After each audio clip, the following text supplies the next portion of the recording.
Hey y'all, welcome to my channel. If you're new here, I make original lo-fi beats layered over cozy Minecraft scenes to help you unwind. And sometimes, I have a story to tell. I put a lot into these, so if you enjoy the vibe, I'd really appreciate a like. And if there's a feeling or theme you want next, let me know in the comments. Alright, get comfortable. I turned 18 and made $257,128 online in 1 year. And before anyone says anything, no, I didn't come from a rich family, I didn't have investors, and I definitely didn't have some crazy business background. Most of the things I did started when I was literally just a kid messing around on the internet trying random things. And I know how that sounds.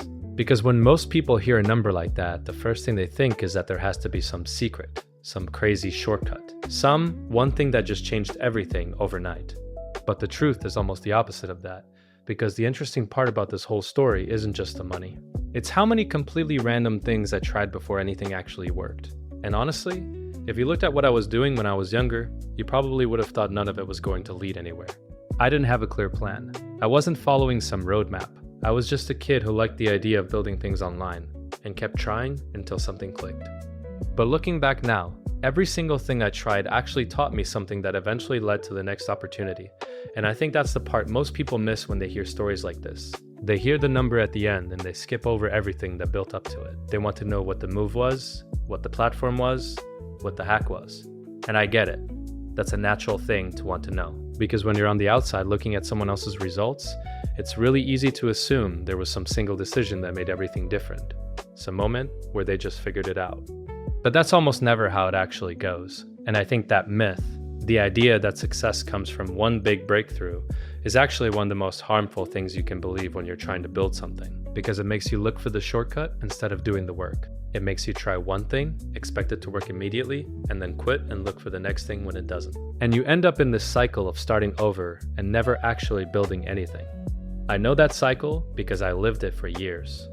But I genuinely believe if I just told you the tactics without the whole story, it would actually do you more harm than good. Because you'd go try the tactic, it wouldn't work immediately, and you'd quit. Just like I would have if someone had just handed me the answer without me earning everything that came before it. So in this video, while we build out this Minecraft world, I want to walk you through the entire timeline of how everything actually happened. From the first time I ever made $1 online, to the day I looked at my account and saw $257,000 sitting there. And I want to be really honest with you throughout this. Not just about the wins, about the confusion, the doubt, the wasted time, the things that didn't work. Because I think the honest version of the story is actually more useful than the highlight reel version. Because here's the thing, I'm 19. I'm not some business genius who had everything figured out from day one. I'm literally just a regular person who started experimenting really early and kept going long enough that some of it compounded into something real. And if I can do that, the framework behind how I did it, the actual approach and mindset, that's transferable. That's something you can apply to your own situation regardless of what you want to build. Because none of this started with crypto or dropshipping or affiliate marketing. It started when I was about 13 years old, selling random stuff online. When I was around 13 years old, I started noticing something interesting about online marketplaces. Sites like Craigslist, Facebook Marketplace, and eBay were full of people selling things at completely different prices. Sometimes the exact same item would be selling for way more in one place than another. Not because one was better quality, not because one had better photos, just because whoever was selling it didn't know what it was actually worth. At first I didn't really understand why that was. I just thought it was random. But the more I looked at it, the more I started to realize that most of it came down to one thing: information. Some sellers just didn't know what their item was worth, and some buyers just didn't know where to look. That gap between what someone thinks something is worth and what it's actually worth on the market, that's where the opportunity lives. So I started experimenting with something really simple. I would find items online that were underpriced, buy them, and then resell them locally.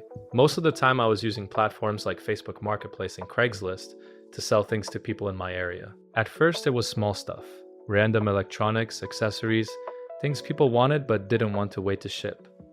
And I started realizing something really important early on. Convenience has value. A lot of people were willing to pay more just to get something immediately instead of waiting for shipping. They wanted it today. They wanted it local. And they would pay extra for that.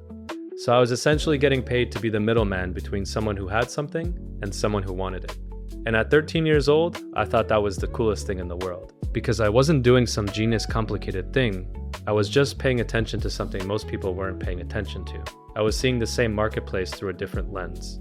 There's a version of this that plays out in almost every industry, by the way, not just online marketplaces. Anytime there's a gap between what something is worth and what it's being sold for, there's an opportunity.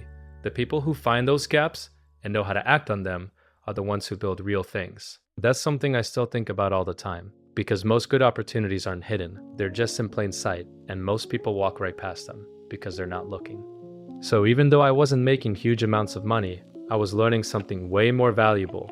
I was learning how markets work, I was learning how demand works, and most importantly, I was learning how to spot opportunities that other people were walking right past. I remember making my first flip and just being shocked that it actually worked. Like I found something for $20, sold it for $60, and genuinely could not believe that was real. And that feeling of proving to yourself that something is possible, that it's not just a theory, that it actually works when you try it, that's a feeling that changes how you see everything else going forward. Because once you prove to yourself that you can find value and turn it into money, even at a small scale, you start looking for that pattern everywhere. And once you start seeing it, you can't stop. I also want to say something about this phase specifically that I think is underrated. I was 13, I had no money, I had no business experience. I had no one teaching me any of this. I just started with almost nothing and figured it out as I went. That matters more than people realize, because a lot of people are sitting around waiting to feel qualified before they start something. Waiting until they have more knowledge, more money, more experience, more of something. But I was 13 with basically nothing and I just started anyway. And looking back, that willingness to start before I was ready was probably the single most important thing I did. Because everything else I learned came from actually being in motion, from actually doing things and seeing what happened.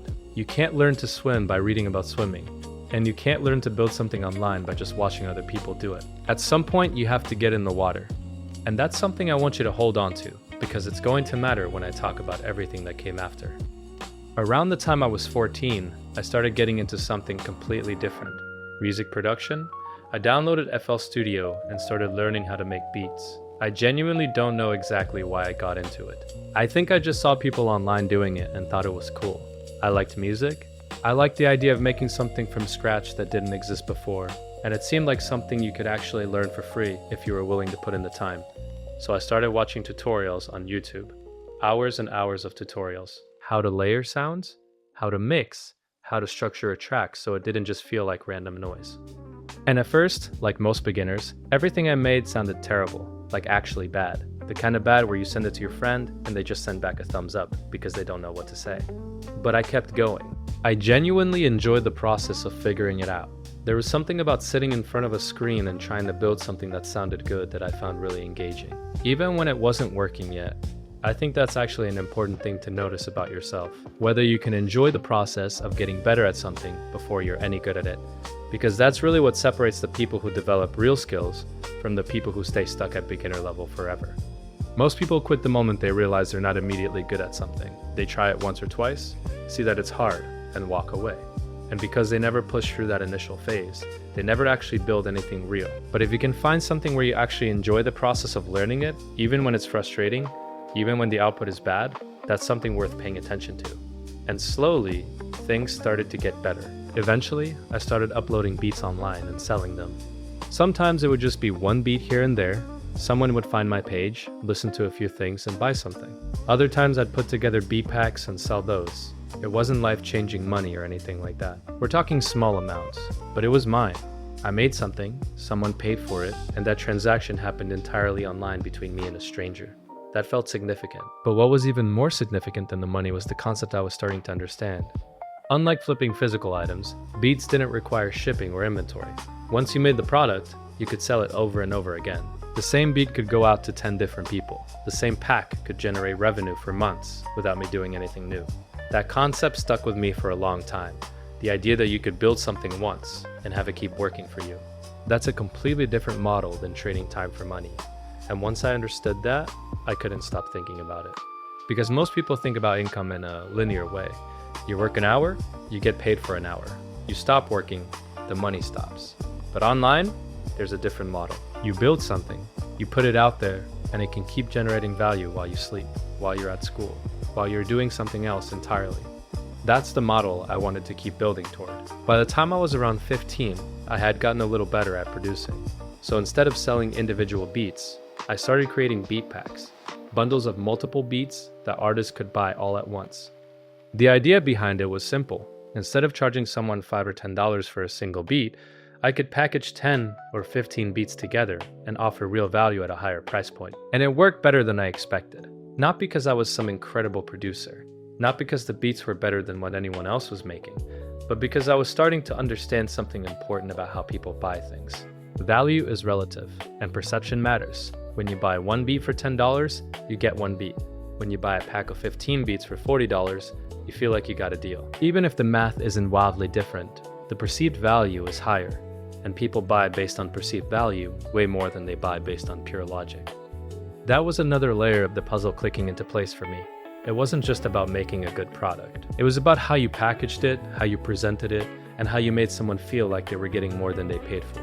I started paying more attention to how I described things, what words I used, how I positioned the offer, how the page looked when someone landed on it. And I noticed that small changes in how I presented things made a real difference in whether people actually bought. Two listings with the exact same product could perform completely differently based on how they were written. That was genuinely fascinating to me. That was my first real experience with copywriting, even though I didn't have a word for it at the time. The internet makes it possible to sell things to people anywhere in the world, not just people in your local area, not just people in your city. Anyone with an internet connection who wants what you have. And that idea eventually pushed me into the next thing I started experimenting with. When I was 16, I started hearing more and more people talk about e-commerce and dropshipping. And if you don't know what dropshipping is, it's basically when you sell a product online without holding the inventory yourself. When someone buys the product from your store, the supplier ships it directly to the customer. At the time, it sounded like the perfect business model. Low startup cost, no inventory, and the ability to sell products globally. So naturally, I started testing it.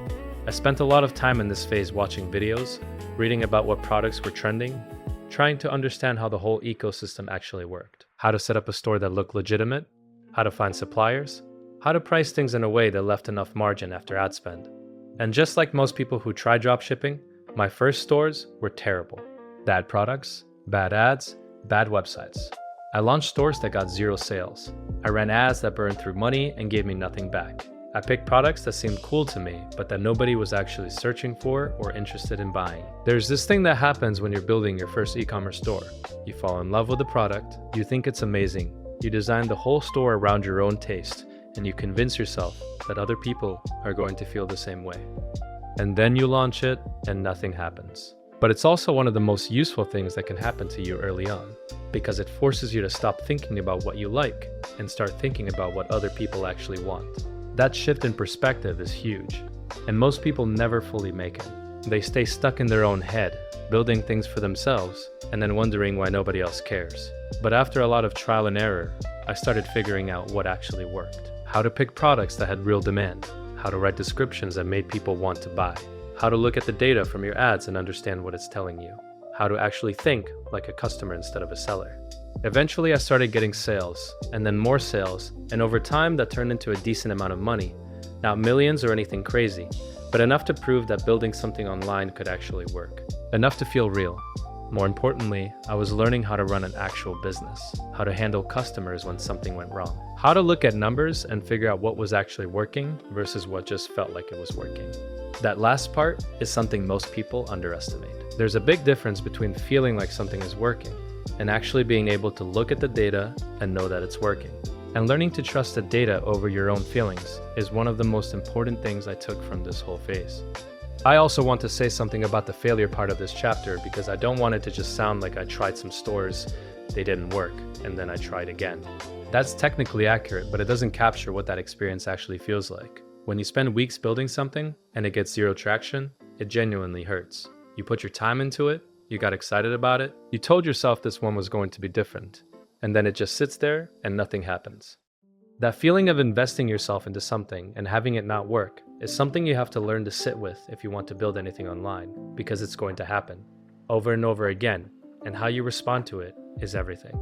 The people who quit after the first failure never get the chance to apply what they learned, and what they learned from that failure was probably exactly what they needed to eventually succeed. By the time I turned 17, I had already tried several different ways of making money online.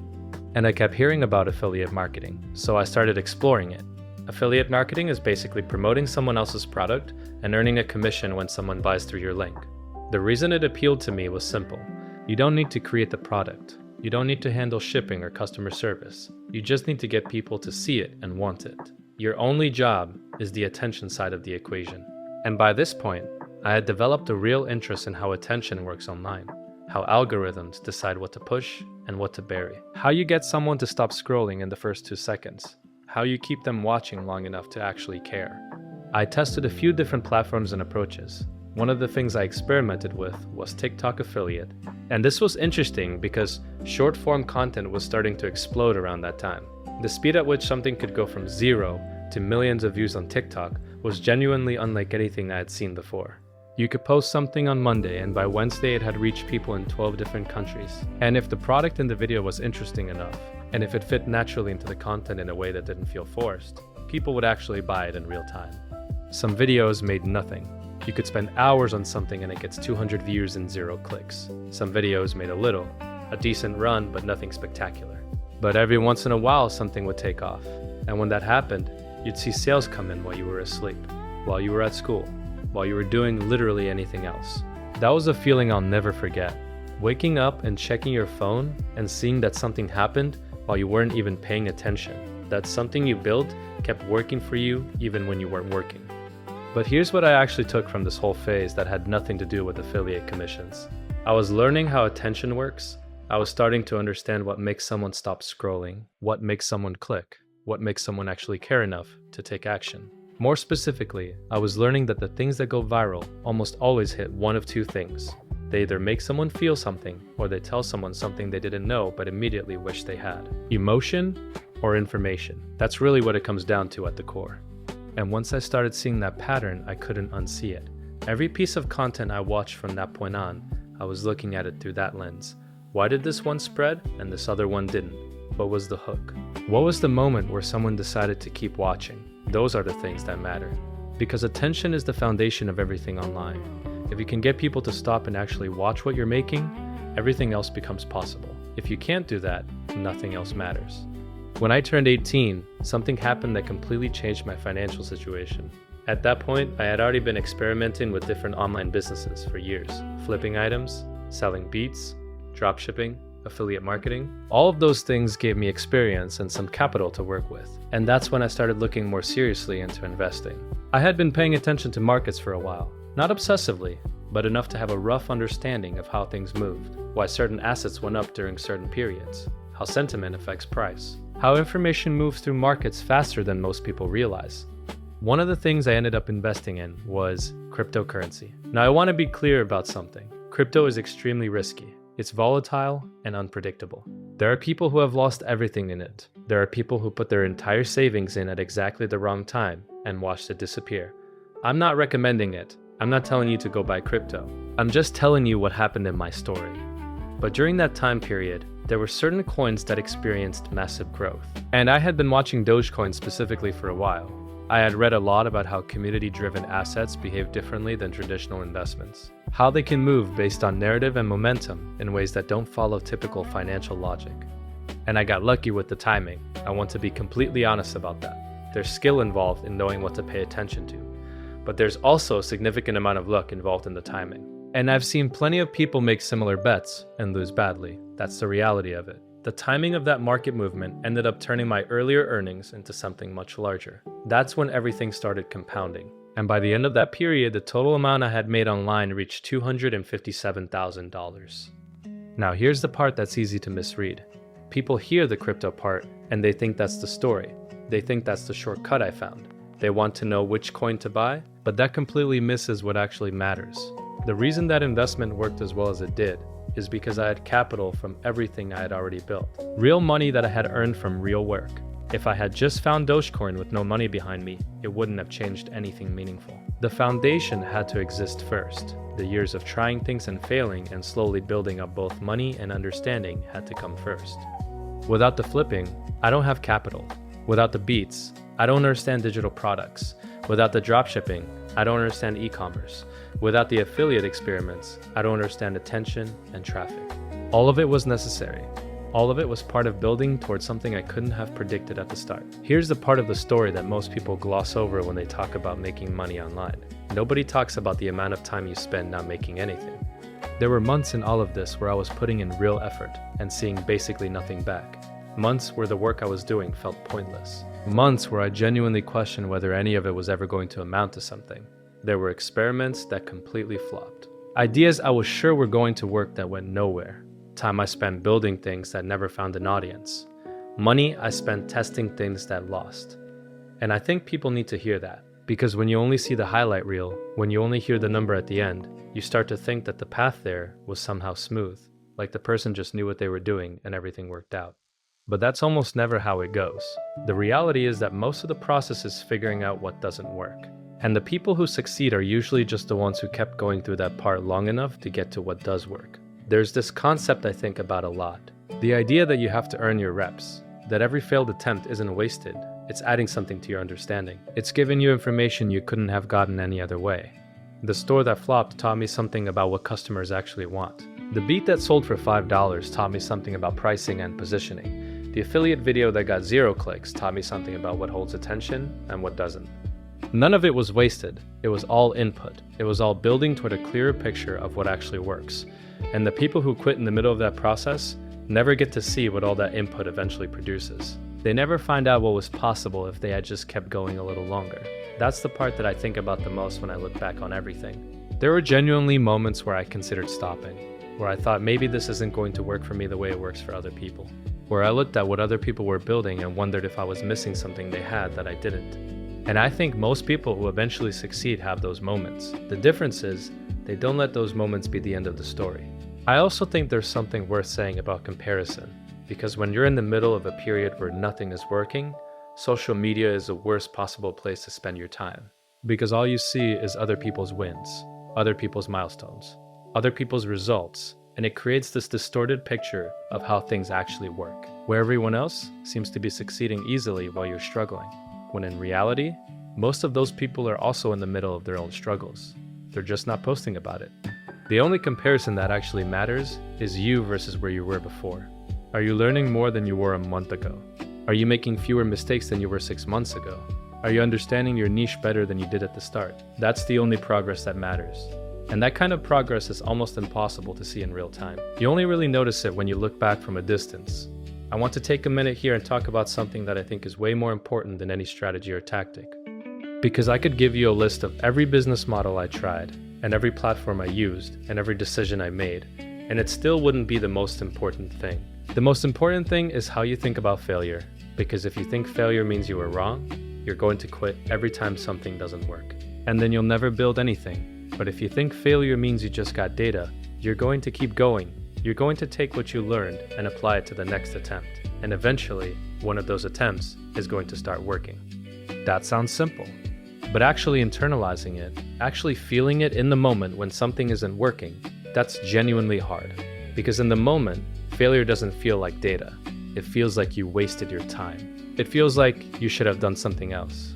It feels like maybe the people who told you this was a bad idea were right. And I had all of those feelings multiple times over multiple years. But what kept me going was this very simple thing. Every time I quit, I would never find out what could have happened if I had kept going. And that uncertainty was worse than the failure. I genuinely did not want to spend the rest of my life wondering what would have happened if I had just kept going a little longer. So I kept going. And I'm not saying that to make it sound heroic. It wasn't heroic. It was just a decision I kept making over and over again, to try one more thing, to run one more test, to post one more video, to see what happened. There's also something I want to say about the environment you put yourself in when you're trying to build something. Because I think where you spend your time and who you spend it around matters a lot more than people realize. Not in some vague motivational poster way, in a very practical, concrete way. If everyone around you thinks what you're trying to do is a waste of time, that energy is going to get to you eventually. You're going to start second-guessing yourself. You're going to start measuring your progress against theirs. You're going to start wondering if maybe they're right. And that's a really hard thing to protect yourself from when you're still in the early stages of building something and you don't have results yet to point to. The best thing I found for that was finding other people, even just online, who were in the same position I was. People who were also trying to build things. People who understood what the process actually looked like. People who could tell me whether what I was experiencing was normal. Because when you're surrounded by people who understand the process, failure stops being embarrassing and starts being just a normal part of the journey. That's honestly all it was. But here's the part of the story that most people miss. None of that happened because I found one perfect business. It happened because I kept experimenting. Every stage taught me something useful. Flipping taught me markets, how to see value where other people don't, how to move quickly when an opportunity shows up, how to think about the gap between what something is worth and what someone is selling it for. Selling beats taught me digital products. The idea that you build something once and sell it indefinitely is one of the most powerful concepts on the internet. And understanding that early changed how I thought about everything that came after. Dropshipping taught me e-commerce, how to position products, how to write copy, how to think about what makes someone buy versus just browse, how to look at numbers and actually understand what they mean. Affiliate marketing taught me attention and traffic, how algorithms work, what makes someone stop scrolling, what makes someone actually take action instead of just watching and moving on. And investing taught me how to grow capital, how to think about risk in a way that isn't just fear-based, how to be patient enough to let things compound over time. Now here's what I want you to notice about that list. None of those things are the same. Flipping physical items and making music and running paid ads, and watching crypto charts are completely different activities.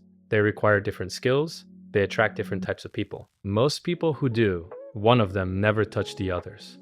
But each one added a layer to how I understand the world, and those layers started stacking on top of each other in ways I couldn't have planned for. The person who can see market gaps from flipping, and understands digital products from selling beats, and knows how to build and present offers from dropshipping, and understands attention and algorithms from affiliate marketing, that person sees the world differently than someone who only did one of those things. And that different way of seeing the world is what makes opportunities visible that other people miss entirely. That's what a skill stack actually is. It's not just a list of things you can do. It's a different lens, a different way of processing information, a different way of noticing what other people are walking past. Even today, I'm still learning new things and testing new ideas. I spend a lot of time researching, experimenting, and sometimes even isolating myself just to focus on understanding something new. Because the internet changes constantly. New platforms emerge. New formats take over. New opportunities appear that didn't exist a year ago. The things that work on YouTube today are different from what worked 3 years ago. The platforms that are relevant now are different from the ones that were relevant when I was 13. And that's going to keep being true forever. The people who succeed long-term are usually the ones who keep adapting instead of holding on to what worked before. The ones who stay curious. The ones who are willing to look like a beginner again every time something new comes along. And I think that's actually an underrated quality. The willingness to be a beginner. Because most people, once they get good at something, don't want to go back to being bad at something new. It feels uncomfortable. It feels like losing ground. But the people who are willing to keep being beginners, who are willing to not know what they're doing for a while in order to learn something new, those are the people who keep growing. Those are the people who are still relevant 5 or 10 years from now, instead of writing one thing until it stops working and having nothing left. And here's something I want to talk about that I don't think gets said enough. The skills you build never actually go away. I'm making beats right now, original Lofi beats, for this channel. And the reason I can do that is because of what I learned when I was 14 years old, messing around in FL Studio just trying to figure out how to make something that didn't sound terrible. I wasn't thinking about Lofi music back then. I wasn't thinking about YouTube or building a channel around Minecraft gameplay. I was just a kid learning a skill because I thought it was cool and wanted to see if I could figure it out. But that knowledge stayed. It sat there for years in the background while I was doing other things. And then when I needed it, when I had a vision for what I wanted this channel to be and the kind of atmosphere I wanted to create, it was still there, ready to be used in a completely different context than the one where I originally learned it. That's something I think about a lot now, because a lot of people look at learning a new skill and they do this mental calculation where they try to figure out if it's going to be worth it. They want to know if it's going to pay off directly, if it's going to lead somewhere specific, if it makes sense in the context of whatever they're working on right now. But skills don't work like that. They compound in ways you can't predict. The thing you learn today might not be relevant for 2 or 3 years. And then one day you're working on something completely different and you realize you already know how to do a piece of it because of something you picked up years ago that you almost forgot about. That's how it worked with music production for me. I spent months learning how to make beats when I was 14. I made some small money from it, and then I moved on to other things and didn't think about it much. But now every single video on this channel has original music that I made, music that fits the exact vibe I want, Music that isn't generic or templated or something I had to pay someone else to make, because I already knew how. And that's a direct result of a 14-year-old kid deciding to download FL Studio and spend hours trying to figure out how to make something that sounded good. Think about that for a second.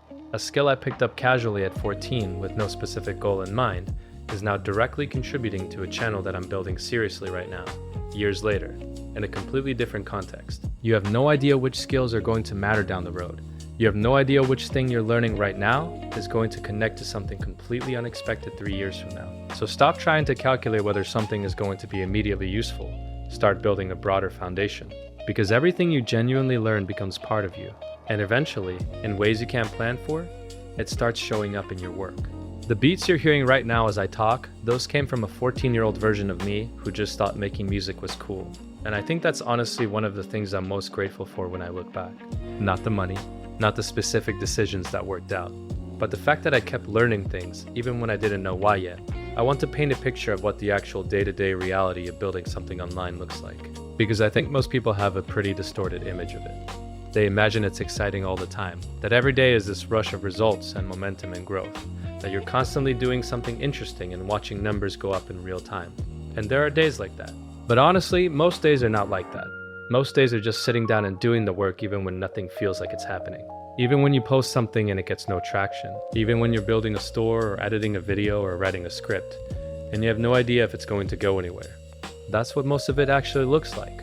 Quiet, consistent effort with no immediate feedback. And I think that reality is important to understand before you start. Because if you're expecting excitement and momentum from day one, you're going to be disappointed.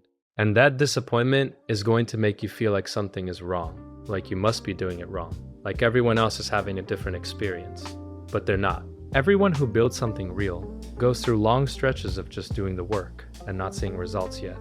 The results always come later. They're almost never immediate. And the gap between when you put in the effort and when you see the return on that effort is one of the hardest things to stay patient through.